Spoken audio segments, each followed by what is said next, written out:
Nuclear early warning systems are the silent sentinels of the atomic age, designed to detect incoming missile attacks and give national leaders a chance to respond.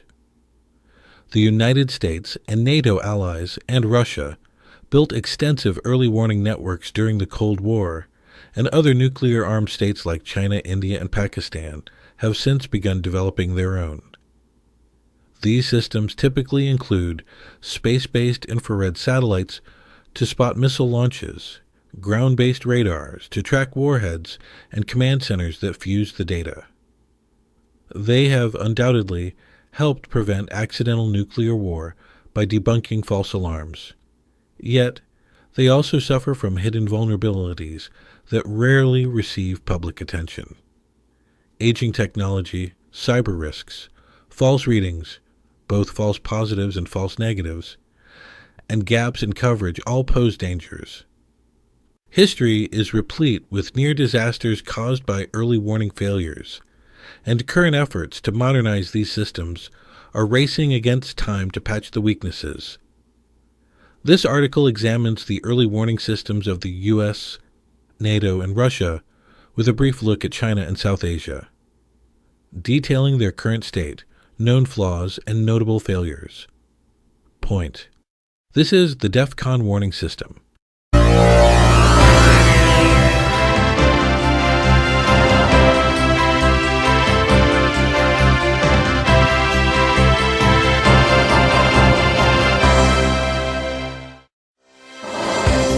Since 1984, the DEFCON Warning System has monitored and analyzed the global nuclear threat.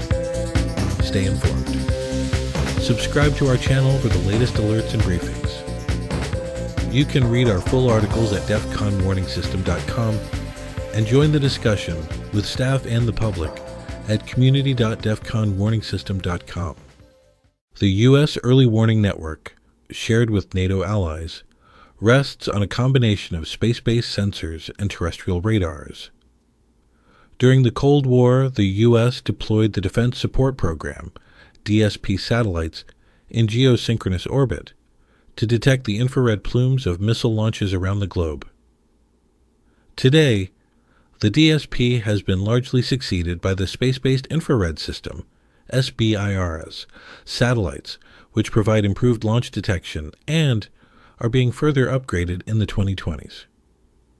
On the ground, the U.S. and NATO maintain large phased array radar sites such as the Ballistic Missile Early Warning System, BMEWS, radars at Clear, Alaska, Thule, Greenland, and Fylingdales, UK, as well as pause radars on the U.S. coasts that watch for submarine-launched ballistic missiles. These radars and satellites form a dual layer. Satellites catch the bright heat of a missile booster, and radars can then track incoming warheads once they rise over the horizon. This dual phenomenology, confirmation by both infrared and radar data, is a cornerstone of U.S. early warning, reducing the chance of a single sensor's error causing a false alarm. Indeed, in multiple Cold War incidents, U.S. officers stood down from alert precisely because one of the two sensor types showed no sign of an actual attack. Despite its sophistication, the U.S. NATO system has shown its share of vulnerabilities. Some components are decades old. For example, early BMEWS radars date to the 1960s, though upgraded over time, and even the DSP satellites were first launched in the 1970s. Aging hardware and software can lead to glitches. Notoriously, in November 1979, a technician mistakenly loaded a training simulation tape into NORAD's computers, causing screens to display a massive Soviet missile attack.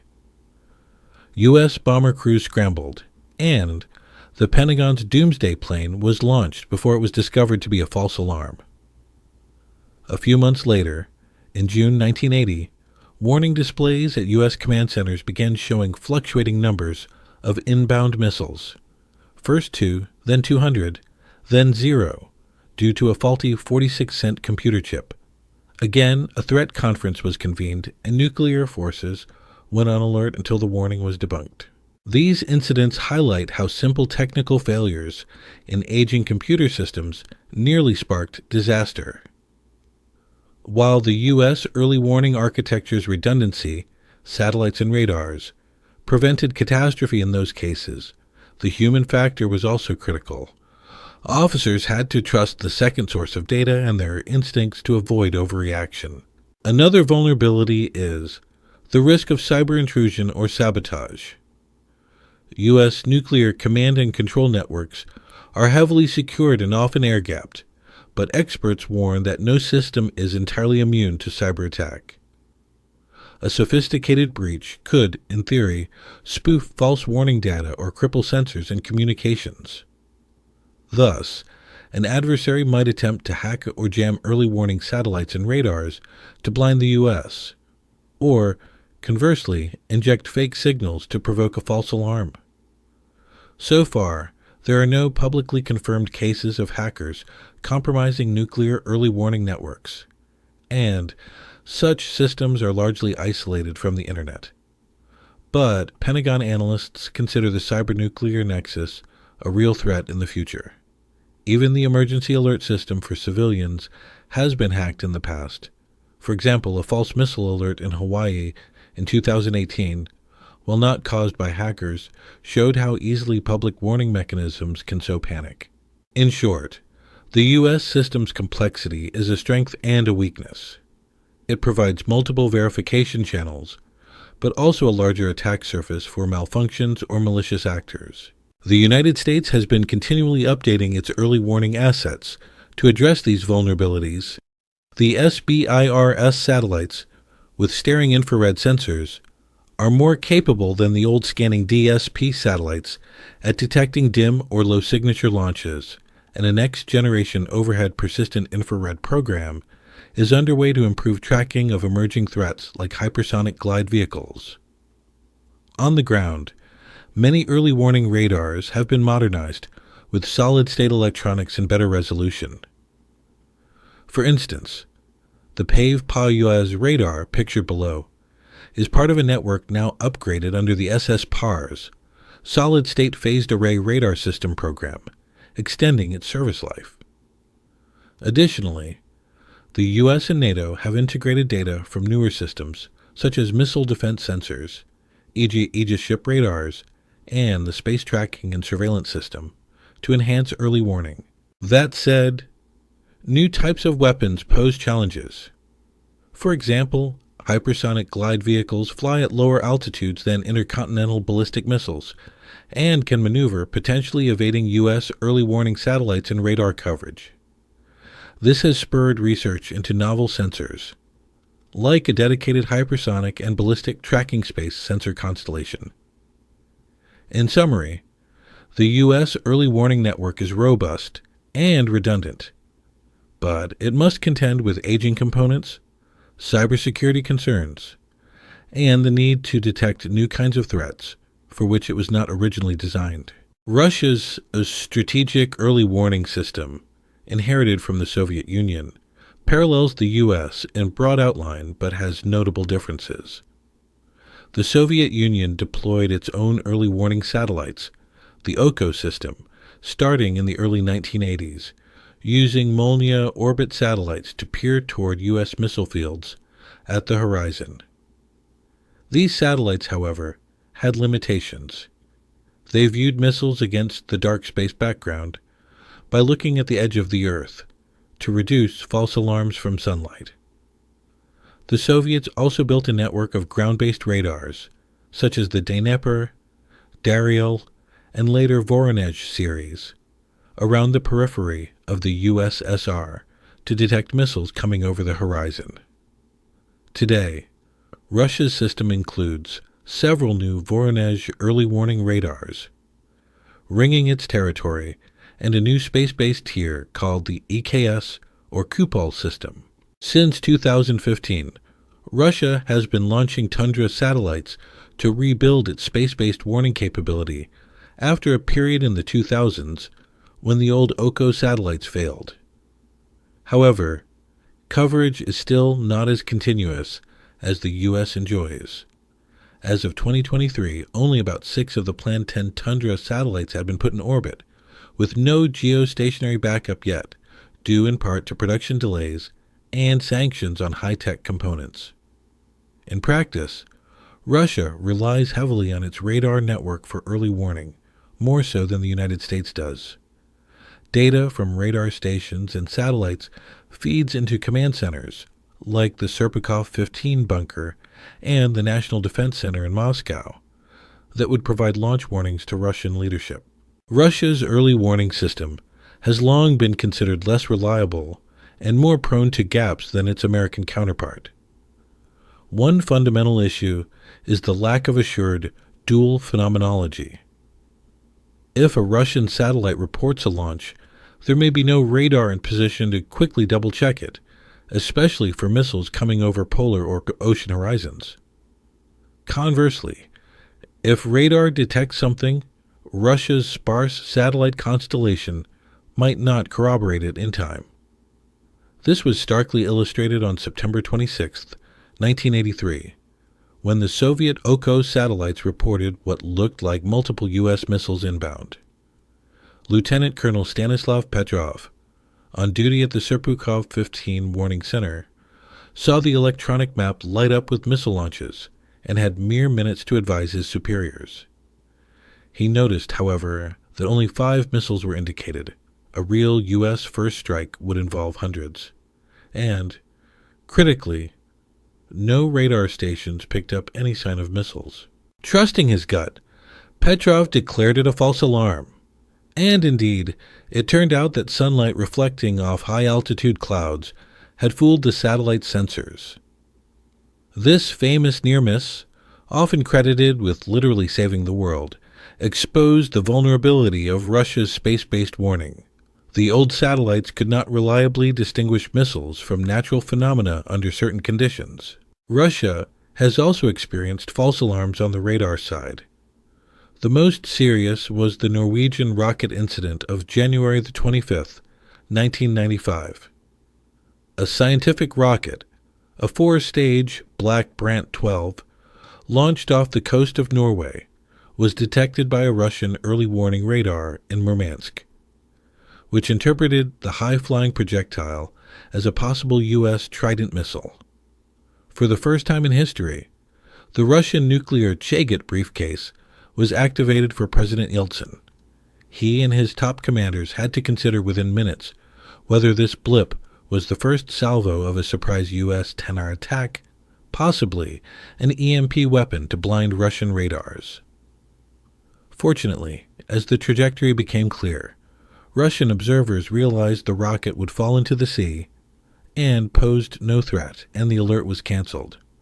Afterward, it emerged that Norway had in fact notified Russia of the pending scientific launch weeks ahead, but the message never reached the right defense officials. This incident underscored procedural and communication failures in Russia's system, and how a single unrecognized radar track almost precipitated a nuclear crisis. It also highlighted the short warning times Russia faces. A submarine-launched missile from near Norway could hit Moscow in 10 to 15 minutes, leaving essentially no time for double confirmation.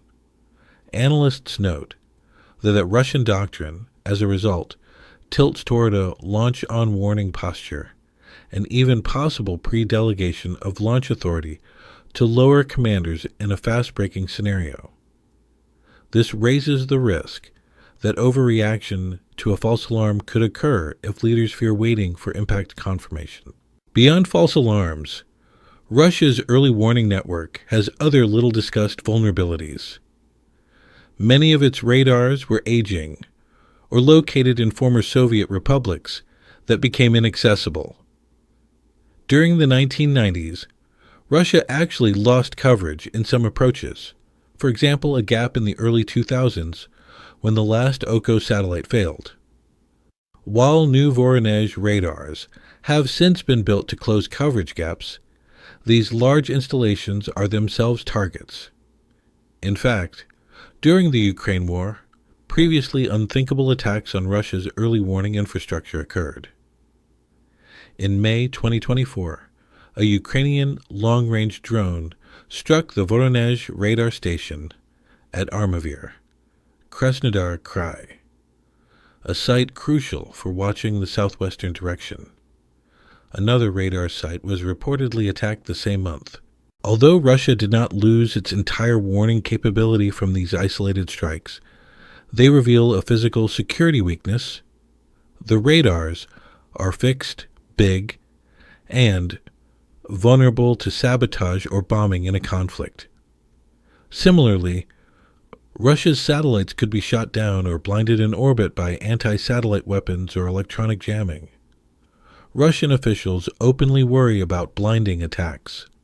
A nuclear blast in space could ionize the atmosphere and blind radar sensors, something early warning crews might even mistake as the prelude to a nuclear strike.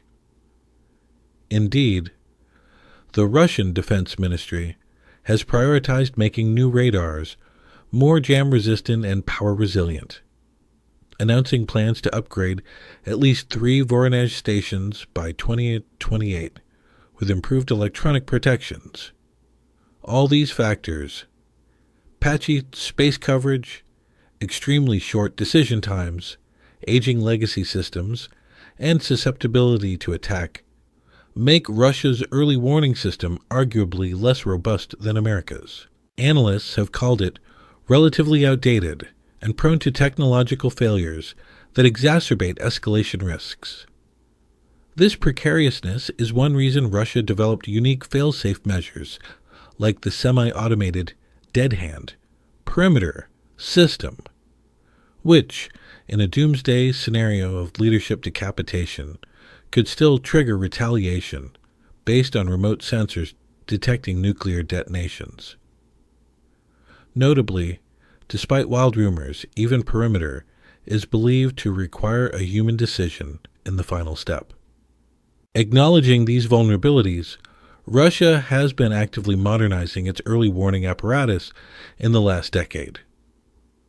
The ground-based Voronezh radar program is considered a success. 9 new Voronezh radars are now operating, replacing most of the 1970s-era Dnepr/Daryl radars, and restoring 360-degree coverage of missile launch corridors. These modern radars are modular, easier to maintain, and can be brought online faster than previous generations. Russia has also deployed specialized high-frequency over-the-horizon radars, the Resonance N in the Arctic, to catch lofted missile trajectories and even stealth aircraft. On the space side, the EKS Kupol satellite constellation is being deployed more slowly. As of 2021, the Russian military acknowledged having only 4 Tundra early warning satellites in service, far short of global coverage. By 2023, this grew to 6, with more launches planned, but Western analysts note that Russia has not met its original timeline, 10 satellites by 2020, due to technical delays and sanctions impacting satellite components. The new Tundra satellites are reportedly more capable than their Soviet predecessors. There are indications, though debated, that they might have a limited look-down infrared ability to view warheads against Earth's background. Even so, experts like Dr. Theodore Postal have argued that if Russia's new satellites truly had modern sensors, they wouldn't need so many in highly elliptical orbits. The continued launch of multiple Molniya orbit satellites suggests Russia is still compensating for coverage gaps. In effect, Russia is catching up on early warning, but the system remains less automated and less trusted, even by its own operators. Russian writings emphasize maintaining human control and even advocate waiting for actual nuclear impact evidence before retaliating. A risky proposition given the short flight times. In summary, Russia's early warning system today is a mix of state-of-the-art radars and patchwork space sensors, making it a focal point of concern. Observers worry that an accident or misinterpretation in this system compounded by Russia's launch-on-warning posture, could spark a nuclear exchange by mistake. For decades, China lacked a dedicated nuclear early warning system, relying instead on a minimal radar network and slower intelligence methods. This is now changing rapidly. In 2019, Russian President Putin revealed that Moscow is helping Beijing build a missile attack early warning system, a remarkable collaboration, since until then only the US and Russia had such systems. China has since invested in both satellites and ground radars. According to U.S. Defense Department assessments, by 2022 China had at least 3 early warning satellites in orbit, likely a result of cooperation with Russia's Tundra ECAS technology. China has also fielded large phased array radars in its northeast, northwest, and central regions to cover possible missile trajectories from India, Russia, or the Pacific. One example is a new radar in Heilongjiang province, reportedly looking northeast towards the Korean Peninsula and Japan. Chinese and Russian militaries have even conducted joint computer-simulated missile defense exercises, aerospace security drills, to integrate their warning data. All these moves indicate that China is fast-tracking the creation of a modern early warning network. Despite this progress, China's capabilities remain limited and largely untested. Chinese early warning satellites are believed to be experimental or in early deployment, perhaps not yet providing full global coverage. Analysts still describe China's missile defense and warning sensor layer as the largest gap in its strategic forces. In other words, China until recently would have had little to no warning of a nuclear missile attack, raising the risk of being caught by surprise or misidentifying other events as attacks. This is a vulnerability seldom discussed openly by Chinese officials due to secrecy, but Western experts note it could make China jittery in a crisis. For example, without reliable warning, China might be more inclined to an accidental launch on false warning or to delegate nuclear forces to hair-trigger alert, just to avoid losing them on the ground. The introduction of early warning sensors should, over time, ameliorate that risk by giving Beijing more confidence and decision time. However, Chinese early warning systems will face familiar challenges: distinguishing real launches from false alarms, integrating data from satellites and radars, a new undertaking for the PLA, and protecting these systems from interference. Given China's heavy censorship, any near-miss incidents or technical glitches in its warning system may not become public knowledge. It is worth noting that China tested hypersonic glide vehicles that can approach the U.S. from the south polar direction, exploiting gaps in U.S. early warning coverage. By the same token, China must realize that its own early warning could be outflanked by unconventional trajectories unless it attains global sensor coverage.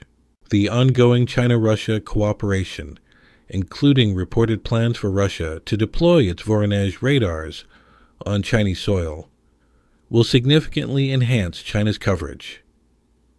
In summary, China is moving from having virtually no early warning toward a fairly modern system in the coming years. But until that is fully in place, its nuclear posture carries an underappreciated vulnerability. The two South Asian nuclear rivals have only rudimentary early warning arrangements, which is a serious concern given their short missile flight times, as little as 5 to 10 minutes across the border. India has developed a series of long-range tracking radars as part of its ballistic missile defense program. For instance, the Swordfish radar, derived from Israel's Green Pine, can detect incoming missiles from hundreds of kilometers away and is integrated with India's missile launch detection network. India's satellites are not currently known to include dedicated missile warning sensors, but there have been discussions about using indigenous satellite technology for that purpose. In effect, India's early warning is based on an overlapping ground radar network and perhaps some space-based experimental infrared assets. Pakistan, on the other hand, has even fewer capabilities. It lacks a known equivalent of Swordfish and does not operate early warning satellites. Islamabad likely relies on simpler air defense radars and intelligence to sense an incoming Indian attack. The net result is that both countries face extremely compressed decision timelines, heightening the risk of miscalculation. A technical glitch or misread radar blip in a tense Indo-Pak crisis could lead to a launch-on warning with almost no chance for verification. Thankfully, no major false alarm incidents have been publicly reported from South Asia's nuclear history, possibly because neither country has continuous automated warning systems. They have to some degree kept nuclear warheads demated and rely on human command chains. Still, as both nations modernize, India, for example, is considering space-based warning as its missile programs grow. They will need to guard against the same pitfalls the U.S. and Soviet Union encountered. False positives or false negatives in a fog of war scenario, e.g., a radar picking up a routine missile test or satellite launch and mistaking it for an attack, are a latent danger. Moreover, any cyber attack on command networks or blinding of radars via electronic warfare or physical strikes could be destabilizing since redundancies are few. Early warning systems, as noted, are complex systems of systems with many potential failure points. Some vulnerabilities are technical, others are organizational or even stemming from human psychology. This section highlights key categories of vulnerabilities, many of which have only come to light through incidents and declassified stories, along with examples of when things went wrong. Aging technology and maintenance issues. Many early warning sensors and command systems were built in the 1960s to 80s and, despite upgrades, are prone to breakdown.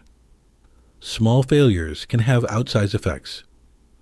The 1980 NORAD false alarm showing 2,200 Phantom missiles was traced to a single microchip error.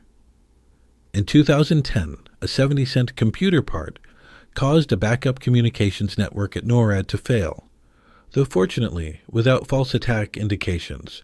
Anecdotes like this are often quietly fixed without public fanfare. Aging hardware is also a security risk. Older computers might be more vulnerable to power surges or even malicious firmware. Recognizing this, Russia is overhauling power supply systems at its radar stations by 2028 to improve reliability. The U.S. has similarly poured funds into modernizing missile warning centers' IT infrastructure. Nonetheless, until legacy systems are fully replaced, the specter of an old circuit glitch or sensor degradation causing a false alert remains. Each upgrade cycle is effectively a race between obsolescence and catastrophe prevention. False positives, phantom attacks.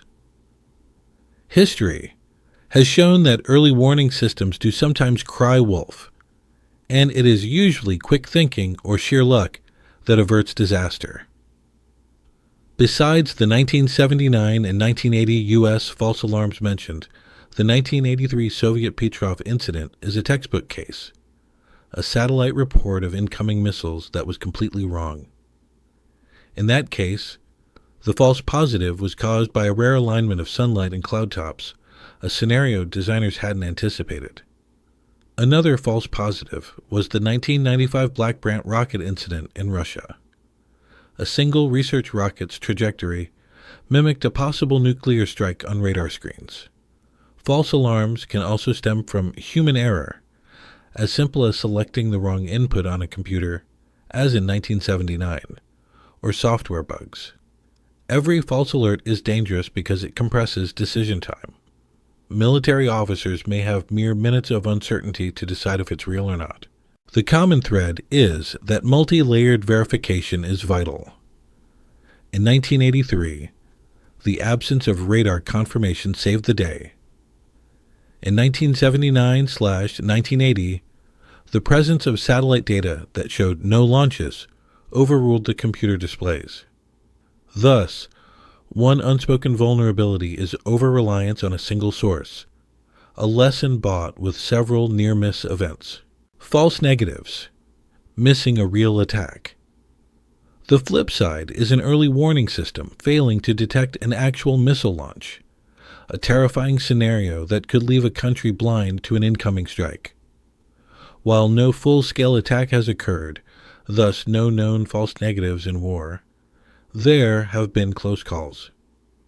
In 1962, during the Cuban Missile Crisis, for instance, a U.S. BMEWS radar in Alaska temporarily lost track of a test missile, causing momentary confusion. More pertinently, Russia's sparse satellite coverage means it might not see a missile coming in certain trajectories. Experts noted that Russian satellites until recently could not look down over U.S. missile fields. They viewed at an angle, so a missile that didn't rise above the horizon of the satellite's view cone could slip past detection. Submarine-launched ballistic missiles, SLBMs, flying on a low loft, could fall into this blind spot. In fact, Russian officials conceded that only when a missile's warheads show up on radar, much later in flight, can they be sure, which by then leaves perhaps 10 minutes or less to react for SLBMs. The danger of a false negative is panic on the other side. The attacked nation might absorb a first strike without warning, potentially losing its deterrent forces. This is why nations strive for early warning. Lack of it is itself a destabilizing vulnerability. Until recently, China essentially lived with that vulnerability, no satellites watching globally. Another example. In 2010, a U.S. DSP satellite actually missed the launch of a Scud missile during a combat situation, failing to cue an alert. It was a minor theater case, but it spurred the deployment of newer SBIR's sensors with better sensitivity.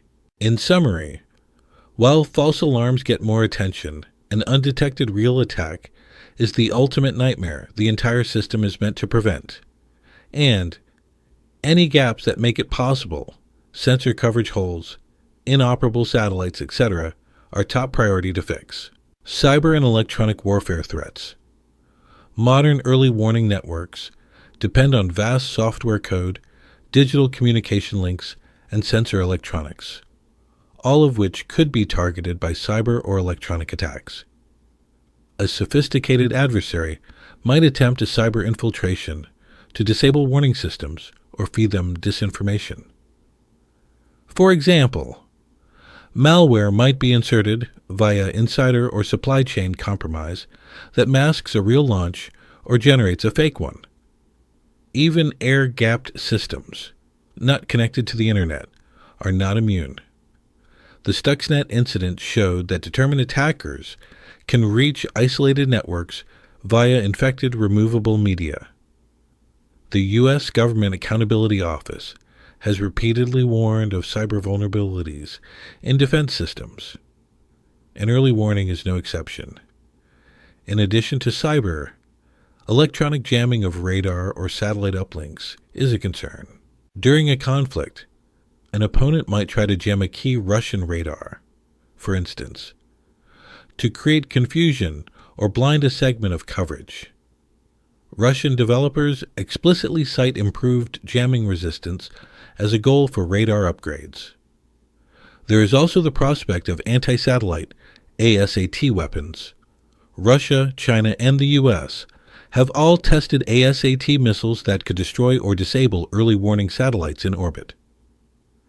In a severe crisis, one side might be tempted to knock out the other's eyes, but doing so could be interpreted as preparation for a nuclear attack, since it removes the victim's ability to see an incoming strike. Thus, cyber/ASAT attacks on early warning systems are highly escalatory.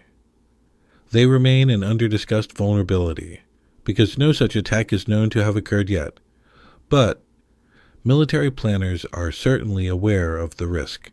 Human factors and decision pressures. Finally, a vulnerability that is impossible to engineer away is the human element. Early warning systems inevitably rely on human judgment at critical junctures, to interpret ambiguous data, to decide if an alert is credible, to communicate effectively under stress. The Stanislav Petrov episode in 1983 exemplifies how an individual's decision, in this case to delay and double-check, can avert catastrophe. Conversely, humans can also err by believing a false alarm or by miscommunicating information. In 1995, Russian authorities did not properly disseminate Norway's prior notice of a scientific launch, contributing to their surprise. Human psychology under extreme time pressure is a wild card. Cognitive biases or worst-case assumptions may take hold. If, for instance, geopolitical tensions are already high, leaders might be more inclined to view any warning as the real thing. This is why both Washington and Moscow have, at times, explored confidence-building measures, like sharing early warning data. In 1998, they agreed in principle to establish a joint data exchange center in Moscow, where U.S. and Russian officers would jointly monitor missile launch data, aiming to prevent misinterpretation on either side. A pilot project ran around the Y2 rollover, with Russian officers present at NORAD in Colorado Springs. Unfortunately, the permanent center never materialized. Plans were dropped amid later political tensions. Such cooperation could mitigate human misperception by ensuring both sides see the same picture in real time. Its failure to launch is itself telling. Political distrust can undercut even the best technical systems. Therefore, the human and political dimension remains a vulnerability, one no one talks about until it's too late. It is sobering that deterrence stability hinges not just on machines, but on fallible people interpreting those machines. Early warning systems for nuclear attack are often hailed as vital safeguards, and indeed, they have prevented more disasters than we will ever know. Yet, as we have seen, they are far from infallible. Technical limitations, aging sensors, limited coverage, new hard-to-detect weapons, and the potential for errors, mechanical, software, or human, mean that the risk of an accidental nuclear exchange cannot be entirely eliminated. In fact, analysts argue that the risk of a nuclear war by mistake may be growing in an era of fast-paced warfare and cyber threats, unless these vulnerabilities are addressed. Both the United States and Russia, and other nuclear states, are taking steps to modernize their early warning networks, deploying more advanced satellites, hardening systems against jamming or hacking, and improving data processing with AI assistance. These efforts aim to buy precious minutes or seconds, make sensors more trustworthy, and give decision-makers greater clarity in a crisis. Ultimately, however, no technology can provide absolute certainty. A sobering question remains.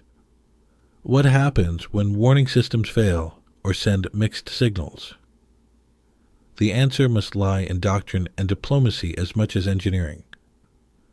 Restraint policies, like not rushing to launch on warning without confirmation, are one way to cope with uncertainty. Direct communication links and data sharing between rival powers are another, so that an innocent rocket launch or a radar outage is less likely to trigger panic. The fact that false alarms in 1979, 1983, and 1995 did not lead to nuclear war was due to level-headed individuals and a dose of luck. We may not always be so lucky. Transparency about early warning vulnerabilities, plus robust fail-safes and international dialogue, are critical to ensure that the first mistake is not also the last. As one U.S. and Russian joint study concluded years ago, the only cure for false alarms is building mutual trust, a reminder that the ultimate reliability of any early warning system lies not only in its radar range or code, but in the wisdom with which its warnings or silences are interpreted. This is the DEFCON Warning System,